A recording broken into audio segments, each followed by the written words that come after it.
of our backyards to the realities of the third world. We take a raw and real look into the challenges and the pursuits of social justice. Welcome to The Point. Our guest today is a good friend of mine. She spent years in Haiti developing programs for the orphaned and the elderly. She has a heart for justice, and she believes that brokenness is actually what connects us rather than divides us. She's a marriage and family therapist and is speaking to us today to share how trauma helped shape her personal and professional life and how we can use trauma-informed care to better our relationships in our homes and beyond. Welcome to the show, Elisa Bachmann.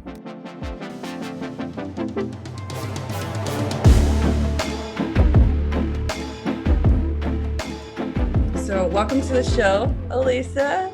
So happy to have you on. She is joining us from snowy Minnesota. What's the temperature there today? Yes, snowy Minnesota is right. It's negative 13 degrees Fahrenheit. Pretty awful. That is awful. And I am currently in 84 degrees of Orlando, Florida. So there you go. Way to start off our Friday.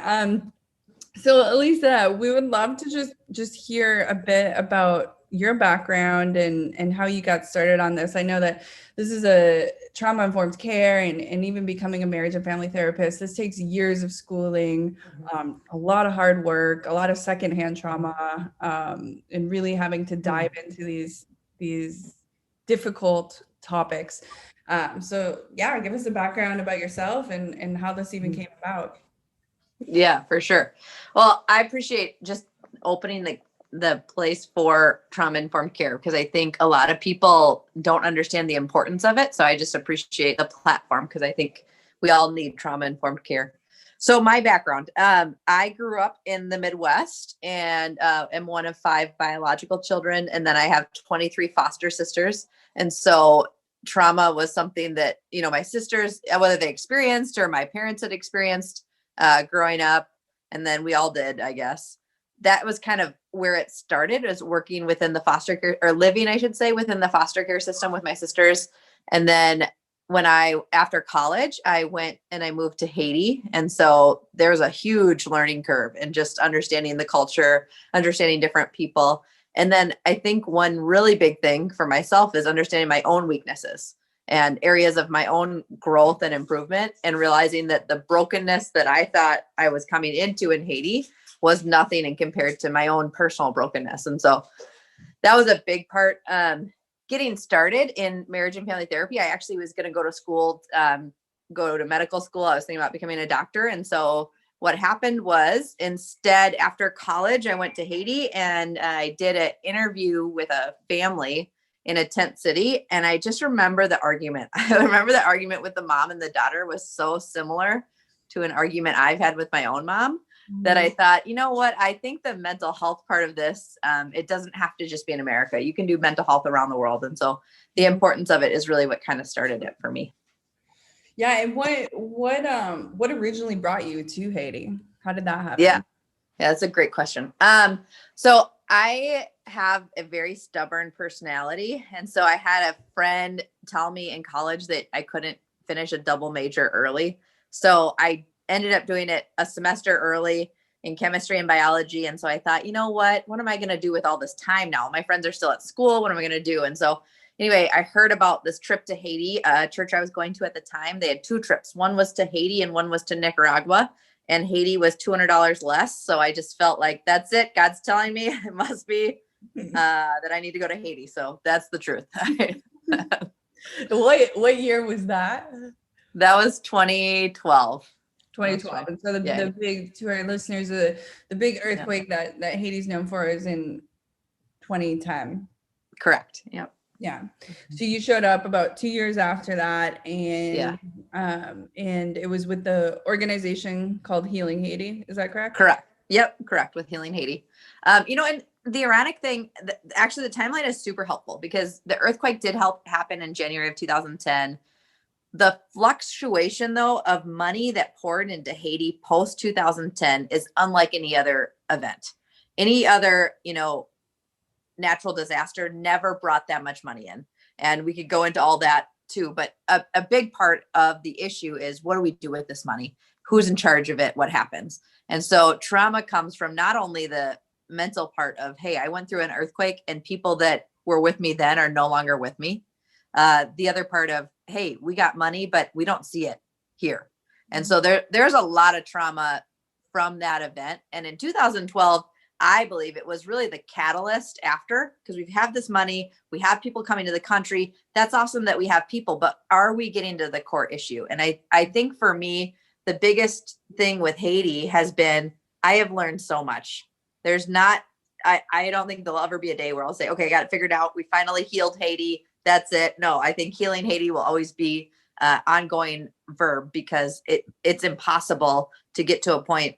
And I really believe that you can only learn from the people in the country. And so that's my biggest takeaway. Yeah, no, I couldn't agree more. I think for a lot of us that have the experience of Haiti specifically in our network, but also, you know, just any type of social situation where they might not have been in, there's usually that pivotal moment. So was that pivotal moment for you really just being in the tent and hearing like the teenager and the mom, or was it something that was more like you saw somebody and, you know, they have both their legs cut off and they were an orphan, and, you know, a lot more gruesome, you know, for lack of a better term? Or was it really just as simple as seeing a teenager and seeing that there is really not that many differences between, you know, people in the United States and people elsewhere? Well, I would say the decision to become a marriage and family therapist stemmed out of that conversation in a tent in Port-au-Prince. The decision to be involved and fall in love with the country of Haiti, I think for me, has been a roller coaster. It hasn't been like, oh my gosh, that's it. Haiti's the best thing ever. Because there's moments that I've hated that country more than anything and loved it to my core. I think, you know, the family system makes a lot of sense to me, because I grew up in a typical family plus sisters, is how I like to say it. So I'm one of 28, like I said earlier. And I really understood the dynamic that we as a family can bring to a situation. I think in Haiti, because of trauma, because of displacement, because of 1,000 reasons, everybody didn't have that same experience that I did. And so I think I fell in love with the idea that no matter what experience you come from, that community aspect and the importance of community and working together. Mm-hmm. So for therapy, I definitely made that decision just based on the fact that I could learn a lot from an individual in a tent, just like I could learn a lot from a person in an office setting. But the overall care for what does this look like on trauma, I think that's ongoing. I think the more that I research it, the more I talk about it, the truth of it. One of my kind of heroes in the field, I would say, is Brene Brown, and what the work that she does. She's does social work out of Texas, just phenomenal. She has a TED Talk on vulnerability. And I just love where she comes from on this, that brokenness, I believe in my whole heart, is that brokenness is a connection and it's not a divider. And I think whether you're a religious person or whether you just believe in positivity or whatever you believe in, at the core of it, I think oftentimes we want trauma and we want negative influences to take us apart, when in reality, whether it's in Haiti, I have experienced, but also in my practice today in Minnesota, with family members, with friends, is that trauma and brokenness is the thing that makes us feel like humans. And so that's, to me, the coolest thing. Yeah, I love that. And I couldn't agree more. And I think there comes with a special piece of maturity to understand that and to put that into practice. So let's rewind a little bit, and even let's bring some definition to terms that we're using. So tell us what is considered trauma. Is it hitting your knee on the side of the table? Is it your goldfish dying? Like what constitutes as trauma or trauma? Yeah, all of those things are trauma. You know, here's the crazy cool thing about trauma is that there isn't a level of enough. You haven't met the point where, okay, well, now I've had enough trauma, or now this suffices for trauma. Instead, it could be literally anything. So for example, if I'm doing an intake with a client, I'm going to ask about childbirth. What was that like? Because that's normally super traumatizing. But for the baby, they may not consciously understand. The way that our brains work is our unconscious. Like, for example, if we have a baby that was breech or was in the NICU for a while, that still is trauma. Even though it may not be something that I think about every day. Man, that was really tough when I was in the NICU and I wasn't with my mom, or when they were pulling me out with forceps or whatever. Like, that might be not be something that we consciously know. So trauma could be anything. It could be, somebody cut me off in traffic, and so now my whole day is ruined. And so anything that happens to you or me that causes a reaction that is either negative or causes a reaction that strikes something in us that causes a response. So I would say trauma is not necessarily always a bad thing. Sometimes it's a positive, right? The way our bodies respond, the biological part, is actually phenomenal. When we think about our emotions, right? Basic ones of fear, sadness, happiness, anger, those are all quality emotions. And I'm so grateful for the emotion of fear, because what it does is it cautions us, like, oh, maybe I shouldn't speed up and get hit by this car, or maybe I shouldn't, walk into that hole in the ground, whatever it is. Fear creates something inside of us that cautions us to be aware of our surroundings. So trauma, the word itself, is anything that happens. This is an example that I use a lot of, is in 2020, the pandemic, we have seen trauma in ways that we've never seen it before, and we're unfamiliar with it. But one person's trauma isn't worse than another person's. And this is the example I use. In a household, a daughter is going to prom and she's so excited about it. She's getting ready for it. It's awesome. It's going to be in April. Well, the pandemic hit in March, and maybe this whole thing is going to be done by April. And for all of us living in 2020, we know that wasn't true. And so the loss of that senior prom and everything that she hoped it would be is trauma. That's hurtful. The second part, where trauma of, in that same household, we've lost a grandpa to COVID. That is trauma, the loss of life, of course. Now, one of is not, yes, it is hard to lose a life, but it doesn't diminish the daughter's trauma of not being able to go to prom. Of course, if we could negotiate here, and if she didn't go to prom, grandpa lived, all of us would say human life has more value, sure. But it doesn't diminish that both are traumatic, and everybody deals with trauma different. So some people, you'll be shocked at what is considered trauma in their life and what isn't. And so it really varies by human being. I think you said something powerful that I hadn't thought of before, which was like that it made me feel sad, and it shouldn't, but that almost that there's never enough. Like you can't, like, can you like explain that a little bit? Yeah. There's never enough. So I think we live in a culture and we live with people that believe that there's never enough, right? So marketing, advertising will get me every time, because I believe that my life is not enough. That somehow if I get that one drink, or if I do that one workout, if I haven't quite reached there. Trauma is the same. And so it's never enough. There's always going to be more opportunities to trigger me or you or anybody. There's always going to be more things that could happen. And so being aware that, because trauma can continue to happen, being aware that trauma is around us, is what do we do with it? Because the one guarantee in life is that we're going to fail. That's for sure. So what do we do with that failure, and how do we fail forward? And I think part of trauma-informed care is, I'm going to go around assuming that people have endured trauma. I'm going to assume that the way I talk to them matters. And if I talk in a more trauma-informed way, like I'm talking on the biological side, I'm going to talk to their amygdala. Automatically, I'm going to get to that frontal cortex, that executive functioning part, because I've calmed down the amygdala. And that's really going to give way and give focus towards the front part of the brain. I think that's really interesting, and something I would love for us to start to unpack. So we've all had trauma. We understand trauma. Like, so walk us through a bit of, like, was trauma-informed care even a thing in the mental health field? And then, and I'm assuming by your laugh, it was not always something that is taken into consideration. So walk us through a little bit about defining what trauma-informed care is. And then I love hearing about, like, really the biopsychosocial, right? Like, even how you talking about, like, how do we deal with trauma within ourselves, and how do we use that to have better relationships in our life as well, whether it be in the workplace, in the nonprofit world, or in the developing world where we're living, all of those relationships matter.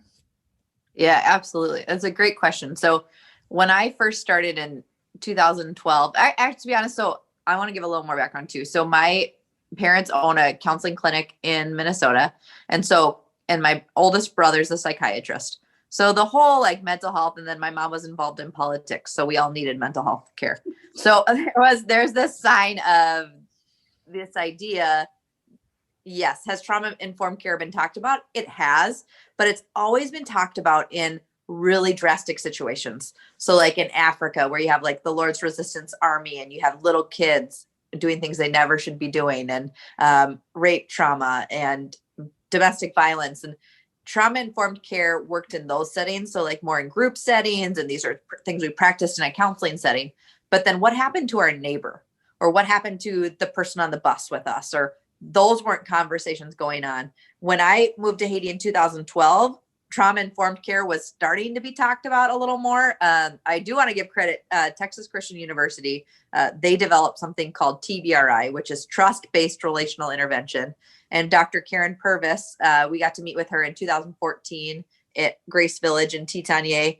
And the work that she did on trauma-informed care is still carried out throughout today. And so today, even when I was researching before the podcast, is finding there's so much more research on it. Like the University of Buffalo in New York is doing stuff on it. And the University of Minnesota did some stuff on trauma-informed care. People are talking about it. So I would say today a lot more. And I think as the years continue to go forward, we're going to see even more because of last year. Because last year, everybody across the US, across the globe, experienced this on a whole different level. Tell us what exactly is trauma-informed care, and is it something that we can implement into our own lives and our relationships within ourselves, or is it something that we relate into our relationships with our family, our friends? What does that look like? Yeah. So trauma-informed care is the basis of it is that we are going to talk and care for people in a different way. We're not going to come from an approach and I personally can be very direct. And so one thing that we're going to do is we're going to do a good job of holistically caring for our individual, right? So trauma informed, it just means I'm going to be aware of, that part of the word is I'm aware of trauma exists. Okay. And because of the information around me, no matter where I am, I'm at the bank, I'm changing the oil in my car, whatever I'm doing, the people around me have gone through trauma. And so the way I'm going to approach them are different. And depends on who you talk to, the CDC or different people. There's about 5 to 6 principles regarding trauma-informed care. And so the 5 main ones that I go with, the first one is safety. The second is choice. Third is collaboration. Fourth is trustworthiness. And fifth is empowerment. And so those 5 work together to make somebody feel that they're in a secure environment, that what they say, what they do, really what it does is it creates an atmosphere that once you feel safe, once you feel heard and valued, you can do anything you want. And when we don't allow individuals in our lives, right, your family, your work, anywhere, when we don't allow them to feel safe, we miss out on huge opportunities. Because when people feel safe, I say this a lot because I think it's incredibly true, is every single person in the world wants to be heard and wants to be valued. So what can I do to make the people around me feel heard and feel valued? And I think being a trauma-informed individual is a way to do that. That's great. So let's take an example. So say me and a coworker. So I work at a bank. I work 9 to 5. I see this particular person Monday through Friday. We worked together for 2 years. What is a way that I could implement this into that daily life? And what does that look like? Yeah, I love the practicality. So the person that you're working with that you see every day that, there's certain questions that just get boring, right? How'd you sleep last night? To me is like such a funny question. But like how do we overall with trauma-informed care really get to the root of how people are feeling? One thing that I would say is we want them to know that it's safe, right? We're not going to be asking them major big questions in front of a bunch of people. Oftentimes people feel one-on-one is a safer place simply because I know the audience. So that's the first thing. I want them to feel safe. wherever it is, right? Finding those little moments. And even if it is 10 seconds, 20 seconds a time, I want that individual to know that when I'm talking to them, it's just me and that person. It's nobody else. So that's the safety part for me. Okay. Choice is a super cool one because it creates opportunity. I think oftentimes people can feel stuck, like, oh, I have to do this. And so giving a choice, I think on the parenting side of it, it might be as simple as, would you rather do your homework or would you rather do a chore? Either way, you're going to do them. But as a child, that might feel like, oh, okay, that's an empowerment side. So choice comes with empowerment. On the collaboration side, right? So if I'm at the office or I'm at my place of work, I'm going to ask somebody, I'm going to say, hey, Callie, would you come and do this with me?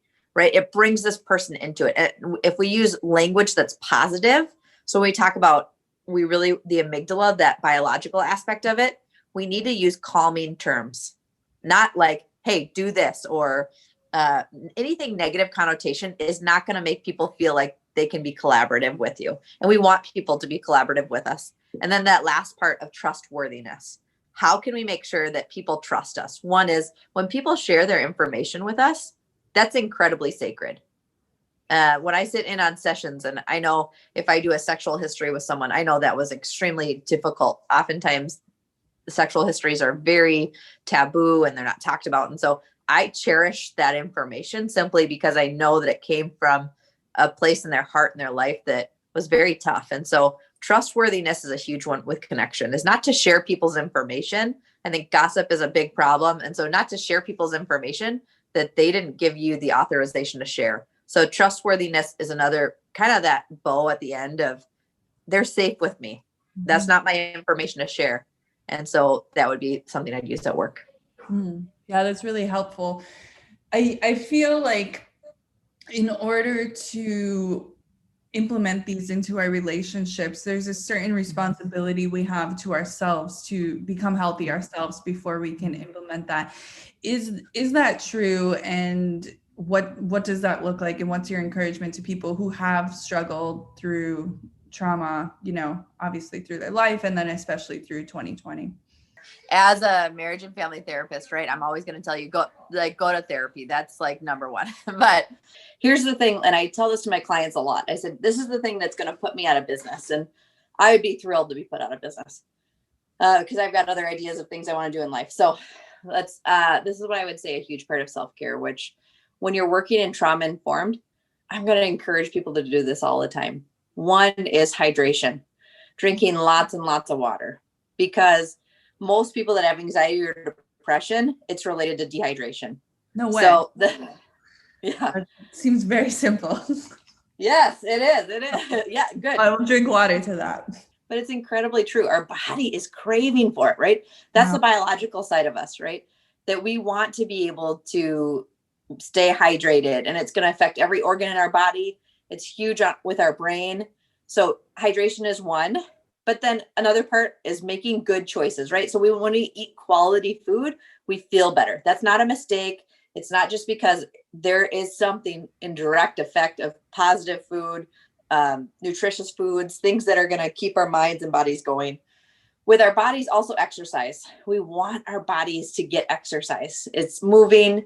We're doing things. Not only is it healthy, endorphins are produced after, but it creates purpose and accomplishment, right? So if we're in a class or we're doing sets or reps or something, as we accomplish more things, little endorphins are going to shoot out after, but oxytocin shoots out off our brain to say, hey, this is a positive thing. We're happy about it. We're excited about it. Those are really good. Overall, though, this is the number one thing. And I've seen it. I'm doing a little work with my brother right now. He's a psychiatrist on this next topic, because I think that yes, drinking water is healthy. Eating good food is great. Working out is great. But really what we're seeing in our research is sleep.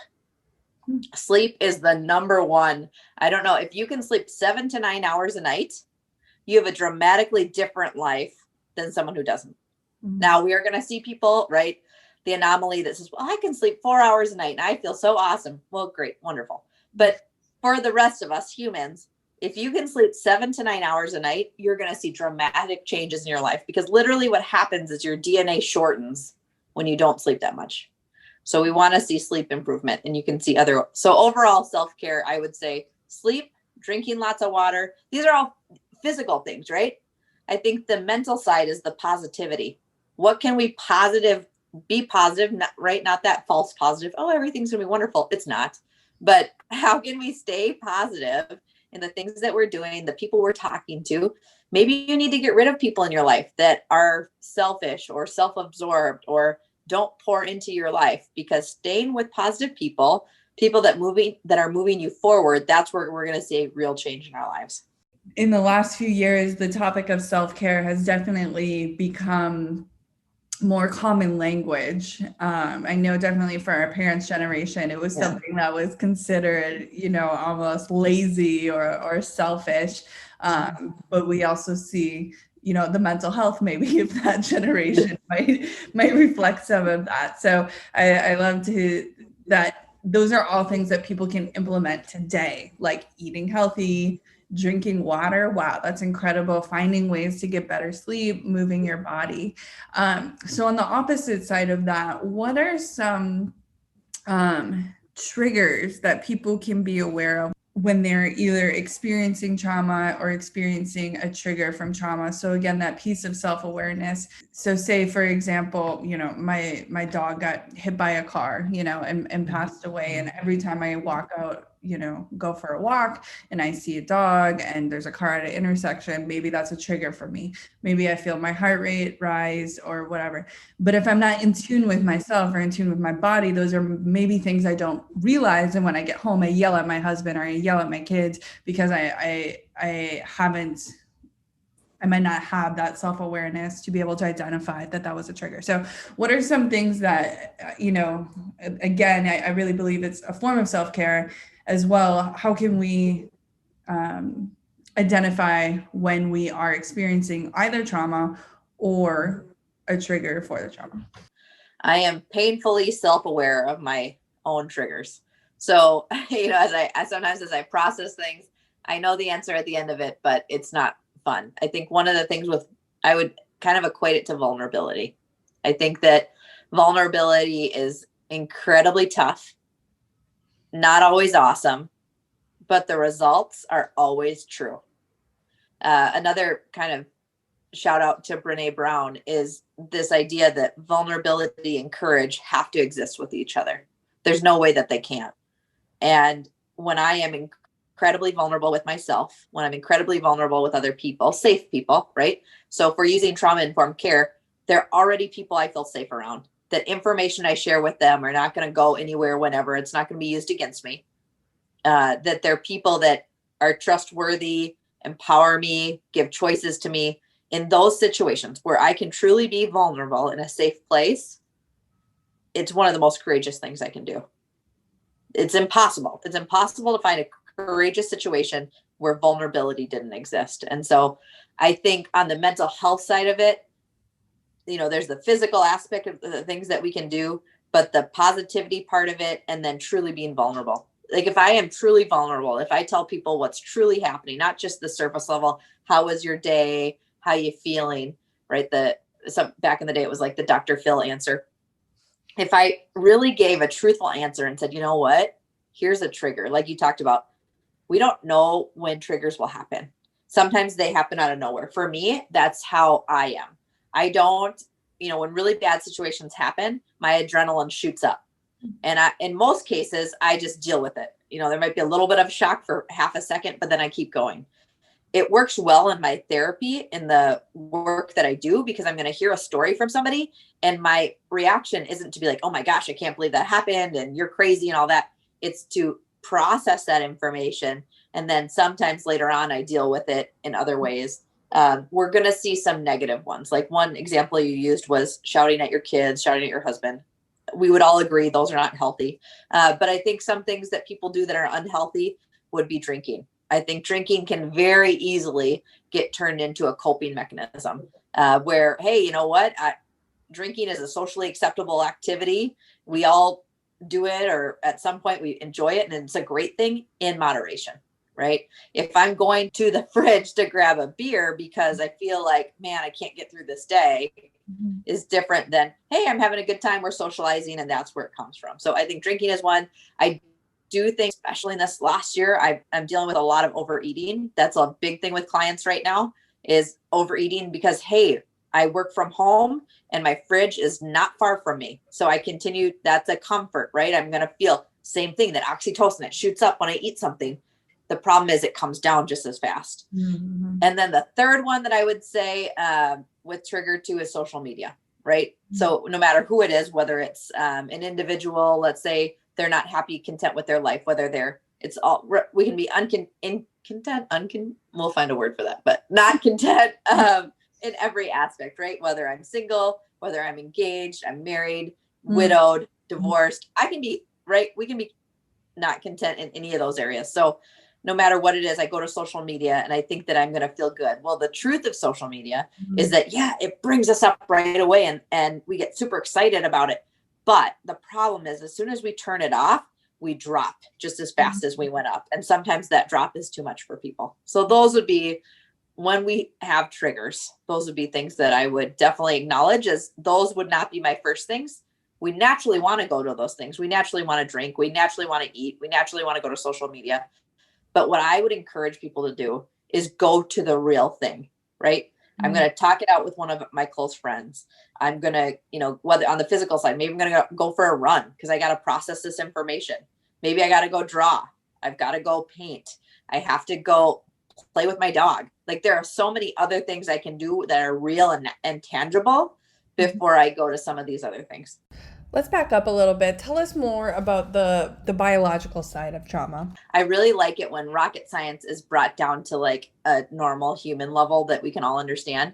Yeah. And the way I talk about the amygdala is, I really feel like I really try to break it down to what's happening. So, for example, if you are talking to somebody that's in trauma or has been triggered, you can't penetrate into their thoughts. There's a barrier there. And that barrier is their amygdala. So the way I explain it is, there's a downstairs brain and an upstairs brain.